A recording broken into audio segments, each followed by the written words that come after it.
여러분들에게 말하고 싶어요. 그래서 내가 지금까지 공부한 것을 정리하자면 인간은 영혼의 능력을 힘껏 마음껏 발휘하려는 실존적 존재다. 이런 환경 조건을 만들어줘야 된다는 거예요. 그래야 영혼의 능력이 뭐고 실존적 존재가 뭐라는 것도 이해할 수 있게 된다는 거예요. 영혼의 능력은 내가 여러 번 얘기해서 자기 자신에 대한 반성적 성찰, 자기 인식에 따른 반성적 성찰이죠. 그래서 진선, 미, 성을 분별할 수 있는, 그래서 그걸 가지고 종합 판단할 수 있는 능력이 있다는 것을 말하는 거예요. 실존적 존재라는 것은 내가 이 세상에 대해서 정말로 존재함으로써 이 세상의 의미와 가치와 목적을 부여하는 존재라는 거예요. 그래서 이것은 이렇게 됐을 때 우리는 생명이 있다고 말하는 거죠. 영혼이 있을 때 생명이 있는 겁니다. 영혼이 없으면 생명이 없는 거예요. 그래서 영혼이 없는 자들을 좀비라고 말하죠. 영혼이 뭐냐 그러면 기억이라는 거예요. 위대한 가르침에 대한 기억. 내가 가끔 위대한 가르침에 대한 기억을 여러분들에게 얘기합니다. 그 위대한 가르침을 우리의 뇌리에 아주 박혀서 그것이 우리의 생활 속에서 그대로 실천될 수 있도록 그렇게 하려면 온 근육 세포에도 그것이 저장되어 있어야 돼요. 머리에만 달랑 외우고 있으면 안 돼요. 그거는 무슨 학교 시험에 났을 때지, 그리고 그 지나가면 다 잊어버리는 그런 기억이 아니라 우리의 뇌리에 박혀서 온 몸의 근육에 스며들 수 있는 그런 위대한 가르침. 그것이 바로 영혼이라는 거예요. 영혼은 뭐 불멸하고 우리가 육체가 죽으면 영혼은 남아서 뭘 어쩌게 하고 이런 다 개수작인 거예요. 이거는 이교도 당시에 그 예수 시대의 다른 그러니까 유일신을 믿지 않는 다른 민족들에게서 나타난 여러 만신론에 빠져 있는 사람들, 범신론에 빠져 있는 사람들에게나 그런 영혼이 있다, 뭐 어쩌다 이런 얘기해서 불멸하는 영혼이 있고 뭐 귀신이 나타나서 뭐 어떻게 하고 이런 얘기는 일체 그 기독교적인 사상에서는 그런 게 없어요. 기본적으로. 예수천당 불신지옥 이런 개소리가 그 기독교 교리와 기독교 신학에서는 그런 게 없습니다. 내가 이걸 계속 얘기해도 사람들이 몰라요. 우리 목사들이 너무 무식해서 그런 걸, 내가 이 목사들 욕하자면 내가 정말 위대한 가르침, 이것을 머릿속에 기억하는 거 중요합니다. 그래서 몸이 그 위대한 가르침에 따라 살아갈 수 있도록 하는 것, 그것이 중요하죠. 그래서 이 영혼이 없는 좀비 같은 인간들을 우리 사회에 내버려 두면 어떻게 되겠어요? 우리 사회 전체가 좀비처럼 바뀌는 거예요. 그러니까 아첨하는 놈들 봐. 이거 정진석인가 하는 비서실장 이런 놈 나와서 하는 개소리를 봐. 그게 인간이에요? 그건 말이 안 되는 거예요. 그래서 나는 왜 용서하면 안 되는지를 설명하려고 해요. 공적 직무의 성과 책임은커녕 사익을 추구했기 때문에 이들은 용서하면 안 됩니다. 개인 간의 장사를 해서 사익을 추구한 것은 뭐 그가 뭐 해서 장사를 해서 그렇게 한 거니까 그렇지. 이거는 장사하는 게 아니라 공적 직무를 맡은 거거든. 국민을 위해서 해야 되는 건데, 그런데 그 국민을 위해서 한 게 아니라 자기 사익을 위해서 뭘 했단 말이야. 이거는 용서하면 안 되는 거죠. 용서하면 다른 놈들도 다 그렇게 할 거 아니야. 그래서 안 된다는 거예요. 용서하면 안 되는 이유가 섣부른 용서는 또 다른 죄악을 허용하기 때문에 그래요. 절대로 용서해서는 안 됩니다. 세 번째, 이것을 여러분들이 헷갈리는데, 특히 기독교인들이 헷갈리는데, 원수를 사랑하는 예수의 가르침에 어긋나기 때문이라는 거예요. 이런 표현이 성경에서 몇 군데, 마태복음만 나온 거 아니야. 다른 데도 나오고 그래요. 내 이웃을, 또 예수가 제자들에게 쭉 가르치면서 하는 얘기야. 또 내 이웃을 사랑하고 내 원수를 미워하라 하였다 하는 것을 너희가 들었으나, 구약 성경에 나와요. 그 시편에 어딘가 나와요. 이게 내 이웃을 사랑하고 내 원수를 미워하라 하였다는 것을 너희가 들었으나, 옛날에 나왔단 말이에요. 가르침에. 나는 너희에게 이제 말하는데, 너희 원수를 사랑하며 너희를 박해하는 자를 위하여 기도하라. 그러니까 원수를 사랑하라는 거야. 도대체 원수를 어떻게 사랑해? 오늘도 오늘날 오늘날 이렇게 2차 대전 후에 제국시대 이후에 우리가 민주주의를 우리 힘으로 얻은 게 아니라 만든 게 아니라 그 외세의 힘에 의해서 우리가 민주주의를 우리가 공짜로 받은 거나 마찬가지잖아요. 그러니까 세상이 평등하다는 것을 알기 위해서 엄청난 노력을 했단 말이야. 몇백 년에 걸쳐서 그 유럽 사람들이. 그러니까 계몽주의 시대 이후에 서서히 이런 것이 잘못되었다는 것을 알게 되기까지 수많은 사람들이 죽었어요. 피를 흘리고 고생을 했죠. 그래서 여기까지 온 거예요. 그래서 우리는 그것을 그렇게 많은 피를 흘리진 않았지만 좌우지간 받아들여서 민주주의 체제를 갖추게 됐어요. 인간이 무엇이라는 것도 알게 됐단 말이죠. 그런데 그 2000년 전에 너희 원수를 사랑하며 너희를 박해하는 자를 위하여 기도하라. 이렇게 말했어. 내 이웃은 사랑하되 내 원수는 미워하라고 가르쳤었는데 이제는 예수가 바꿔서 이제 너희 원수를 사랑하라. 원수가 누구겠습니까? 우리를 못 살게 구는 놈이 원수일 거 아니야. 근데 그 못 살게 구는 놈을 원수잖아. 근데 그 사람을 사랑하라는 게 말이 되겠어? 인간적으로 말이 안 되지. 근데 이 얘기는 내가 항상 말하지만 오래된 고전 텍스트를 읽을 때는 그 시대의 그 지역에 사는 사람들의 맥락, 왜 저 사람들이 저렇게 말했을까? 왜 저 사람들이 저런 텍스트를 썼을까? 그것을 이해해야 돼요. 이해하지 못하면 전혀 엉뚱한 2000년 전 얘기를 지금 우리의 똑같이 그냥 하려는 거야. 이 개명된 세상에서. 그러니까 지금 목사들이 완전히 잘못 가르치고 있는 거야. 그 시대에 살던 제자들은 원수를 사랑하는 게 무슨 뜻인지 싹 알아들었어. 왜? 원수를 사랑할 수 있는 사람은 어떤 사람이야? 독립된 자율적 주체로 살아갈 수 있는 사람들이야. 너 자신이 된 사람들이지. 그런데 예수의 제자들은 독립된 자율적 주체로 살아갈 수 있는 신분에 있는 사람들이 아니야. 신분제잖아 지금. 지금도 신분제지만 그때 당시에는 더 엄격한 신분제였다고. 왕이 있고 귀족들이 있고 거기에 이 기사 계급들도 있고 이런 식으로 계급이 다 이루어져 있다고. 신분사회였단 말이에요. 그러니까 원수를 사랑할 수 있는 사람은 독립된 자율적 주체로서 살아갈 수 있는 사람이었어야 돼. 누구의 명령도 받지 아니하고. KJ님, 예수가 사기 캐릭터 아닌가요? 네, 잘못 알고 계십니다. 우리가 원수를 사랑하라는 말의 그 의미를 나는 이 시대에 지금 21세기에 내가 그 냉철한 사랑이라는 제 1강을 이 강의 시리즈를 시작하면서 제 1강을 내가 너무나 마음이 아파서 내가 강의를 해야 되겠다 이런 생각을 하면서 했던 첫 강이 냉철한 사랑이었어요. 조직론적 사랑이라고 말했습니다. 냉철한 사랑. 예수가 말했던 원수를 사랑하라는 이 가르침은 냉철한 사랑을 말하는 거예요. 잘못한 사람은 잘못한 사람대로 나름대로 그것을 어떻게 하라고? 냉철하게 사랑하라는 거예요. 그것에 대해서 처벌할 사람들은 처벌해야 된다는 거예요.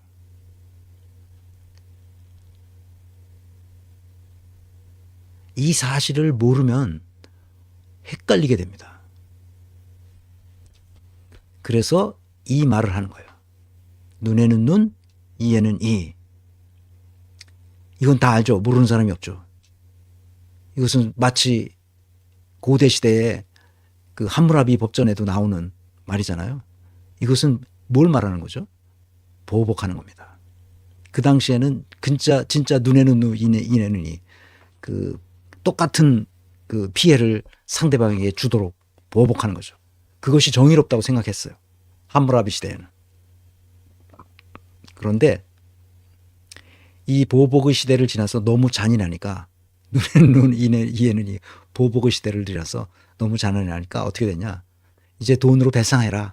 그 가치를 따져가지고 우리가 배상해라. 이렇게 됐어요. 중세로 넘어오면서 계속 이렇게 나왔습니다. 이제 조금 인간적인 상태로 바뀌었죠. 그리고 오늘날에는 이렇게 공정과 정의와 상식에 따라서 그가 무엇을 잘못했는지 그에 따라 처벌하면 되는 겁니다. 그에 따라 배상을 받으면 되는 거죠.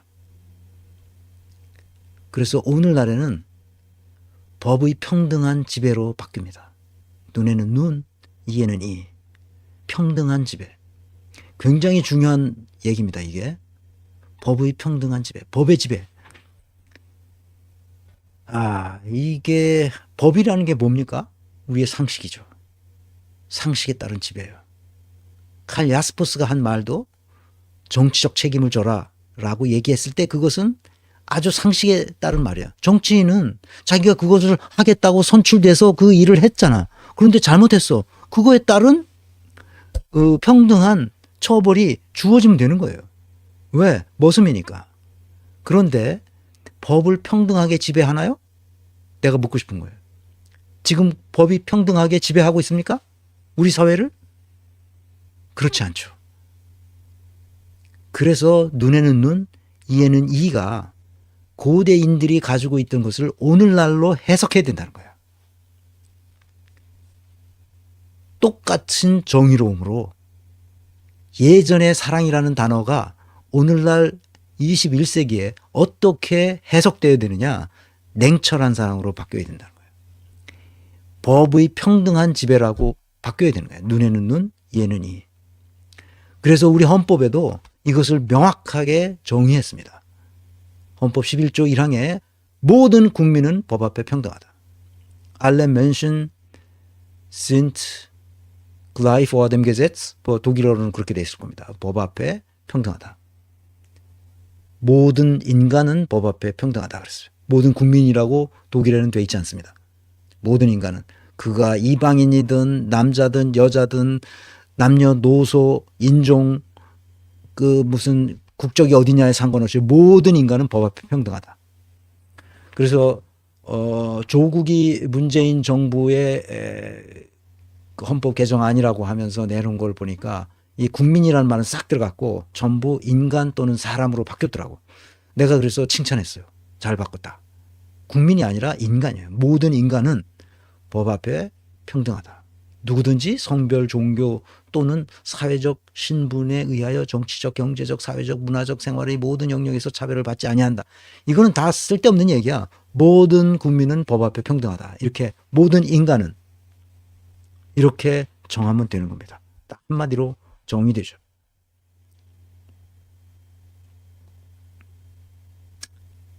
그래서 나는 지금 이 명태균 스캔들, 김건희 스캔들, 이준석 스캔들, 그리고 윤석열 스캔들, 이 드라마에 참여한 주인공들에 대해서 용서하지 말라는 겁니다. 용서하면 큰일 나요. 용서하지 말라는 거예요. 법이 지배하도록 하라는 거죠. 그래서 이 작자들, 윤석열을 이용해 먹었던 작자들부터 시작합시다. 윤석열과 김건희와 명태균 이 주인공 빼고 요 문재인, 이낙연, 임종석, 노영민, 조국, 문희임, 노조 얘네들을 우리가 책임을 물어야 한다는 거예요. 도덕적 책임과 정치적 책임이죠. 야스퍼스가 얘기했던 그 정치적 책임. 몰랐다. 우리 모두 속았다. 이거는 면책될 수가 없어요. 그래서 얘네들은 어떻게 되느냐. 문재인, 이낙연, 임종석, 노영민, 조국은 정치판에서 완전히 내몰아야 됩니다. 다시는 정치를 할 수 없도록 정치에 관해서 입도 뻥끗하지 못하도록 만들어야 됩니다. 김건희, 윤석열, 명태균 요 세 사람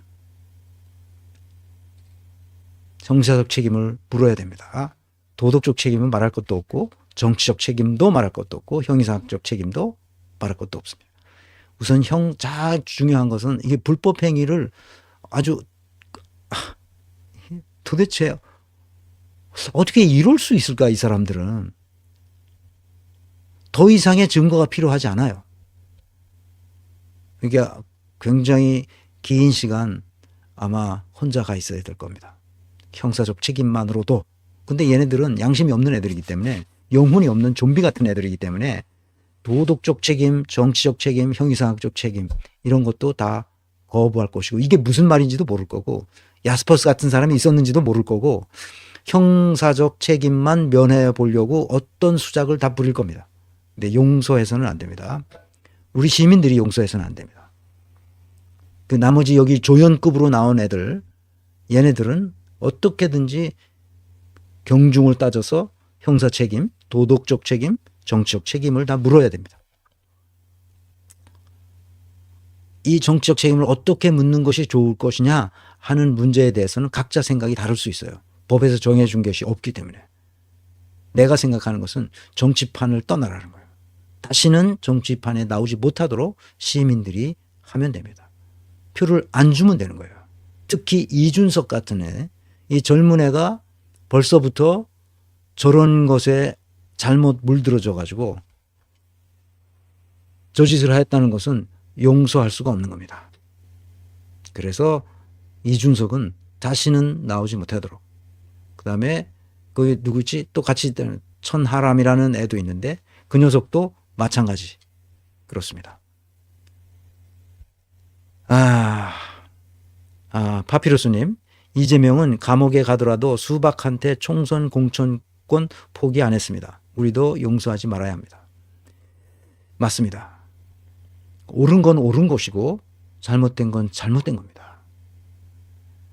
그래서 이 검찰이 잘못된 것이 너무 많아요. 아까 내 강의 시작하면서 이 허가받은 범죄 집단이 검찰 조직이라고 했는데 그 검찰 조직이 지금까지 잘못된 것을 완전히 처음부터 다 다시 조사해서 거기에 경중을 따져서 검찰을 형사적으로 책임을 물어야 됩니다. 아마 거기에 걸린 놈들 다 형사리를 하려면 다 합치면 아마 200~300년이 될 겁니다. 도덕적 책임은 물론이고 당연히 변호사 자격을 영구 박탈해야 됩니다. 거기서 걸린 놈들은. 전관예우라는 것은 독일에 없다는 걸 아시죠? 있을 수가 없어요.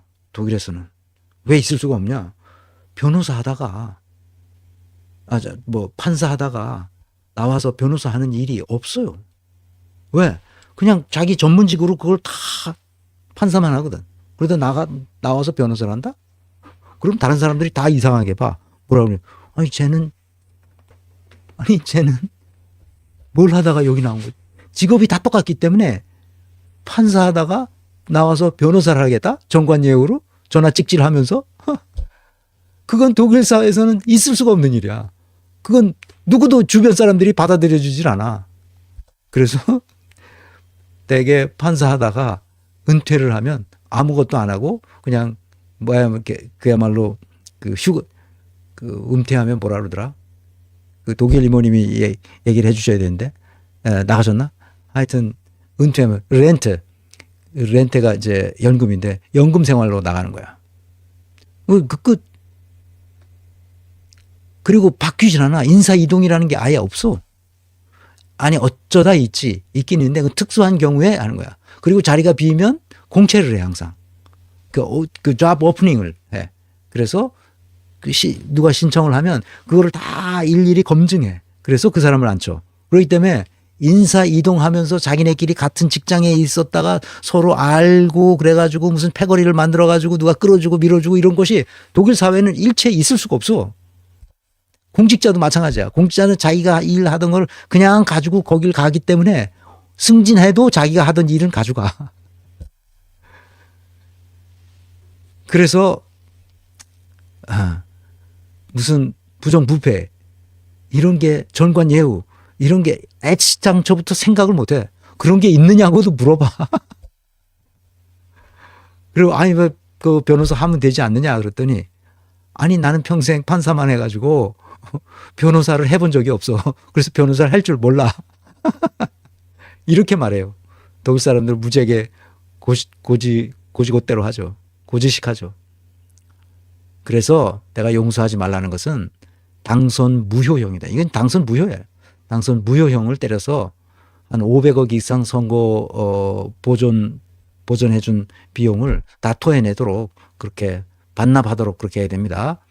그리고 국힘당에게 얘기하는데 출당 주시 국힘당이 보수당으로서 살아남으려면 윤석열 같은 또라이를 다 쳐내야 됩니다. 여기서 윤석열에서 아첨했던 놈들 다 쳐내고 그 제대로 된 정당으로 거듭나야 됩니다. 다 출당 조치 취해. 한동훈 이 녀석이 그럴 만한 깡다구가 없기 때문에 저꼴을 하고 있는 거예요 지금. 아유 등신 같은 그 서울대 법대 나온 새끼들 한결같이. 아유 그리고 이거는 이제 법에서 알아서 하는 거고 탄핵 소추는 민주당이 하면 됩니다. 탄핵 소추를 빨리 해서 국정조사를 하고 탄핵 소추하는 순간 직무가 정지되기 때문에 더 이상 아무것도 못 하거든요. 그렇지만 일반 그 똑똑한 공무원들에 의해서 굴러가니까 그렇게 하고 국정조사를 시작하면 이제 다 불 사람은 다 불게 돼 있어요. 그리고 임기 단축 개헌을 하면 됩니다. 임기 단축 개헌은 임기 단축 개헌이라고 해서 여러 가지가 있을 수 있는데 예를 들어서 이렇게 하는 거죠. 원 포인트 개헌이 있죠. 그거는 그냥 임기만 단축시키는 개헌이죠. 부칙에다가 현직 대통령은 언제까지만 한다. 그렇게 딱 못 받고 언제까지만 한다. 딱 못 받고 내년 봄에 그 선거를 해서 새로운 대통령을 그 아무것도 안 바뀌고 그 윤석열 임기만 단축시키는 국민 투표를 붙이는 거죠. 그러니까 지금 국민 투표 붙이면 뭐 누가 국회에서 개헌 발의를 해가지고 국민 투표 붙이면 그거 통과되면 되는 거거든. 개헌은 뭐 과반수만 있으면 되니까 국민 투표에서 과반수 나오는 건 일도 아니니까 그걸 얼마든지 그렇게 하면 딱 끊어지니까 그거 이제 김용민 의원이 그걸 주장하던데 그러면 좋은 아이디어라고 봐요. 그래서 나는 개헌하는 거를 원포인트 개헌할 수도 있지만 그렇게 하지 말고 그러니까 5년은 너무 짧으니까 한 8년 할 수 있도록 4년 중임제 대통령 4년 중임제로 해서 한 20-30년 끌고 가다가 나중에 어느 정도 내각제를 할 수 있는 전제 조건 내가 말하는 5가지 전제 조건이 잘 정리만 되면 그때 가서 내각제로 개헌을 하는 방식이 어떨까 그런 생각을 하고 있는 거죠. 그러면 또 이제 이재명이 대통령을 됐다고 했을 때 또 개헌해야 되는 문제가 있으니까 그러니까 어떤 방법이든지 하여튼 그 정치인들이 잘 논의해서 임기 단축 개헌 1포인트로 할 것인지 아니면 2포인트로 할 것인지 그걸 잘 생각했으면 좋겠습니다. 어쨌든 중요한 것은 용서하지 말아야 된다는 거예요. 그리고 왜 용서하면 안 되는지를 내가 지금까지 다 얘기했습니다. 철학적 차원에서 그리고 실용적 차원에서 그리고 우리의 정서 차원에서 봤을 때 절대로 용서하면 안 된다. 용서하지 마라. 그리고 가급적 얘네들은 자기의 죄가를 자기 생애를 거쳐서 반드시 치르도록 그렇게 해야 된다. 그런 얘기입니다. 내가 유시민이 이상해서 무슨 그 하야하는 걸 전제 조건으로 다 그 죄가 없었던 것으로 사해주는 방식을 얘기해서 내가 걱정이 돼서 내가 용서하지 마라. 이거는 반드시 그 죄값을 갚도록 해라. 다음 주가 아니라 그 토요일에는 이런 제목으로 오늘 4시에 오후 4시에 녹음해 놓은 게 있습니다. 그거를 오늘 밤에 예약을 걸어 놓을 테니까요. 토요일 날 저는 바닷가에서 좀 쉬고 있을 테니까 공부하실 분들은 공부하시고 그리고 다음 주에 뵙겠습니다.